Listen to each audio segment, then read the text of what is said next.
Gandang umaga. Ito na pang resulta sa ating STL Bulacan para sa araw na to, May 10, 2026, sa araw ng Sunday, first draw result. Maghanda na kayo at ilabas na ang mga STL tickets. At ito na ang resulta ngayong umaga. At para naman po sa ating STL Bulacan, first draw result, ang resulta ngayong umaga ay ang numerong ito. Happy Mother's Day po sa lahat ng mga nanay.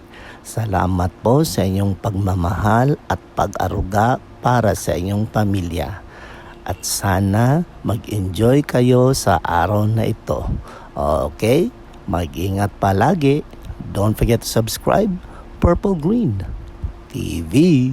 Paki-like, share at comment po. Thank you!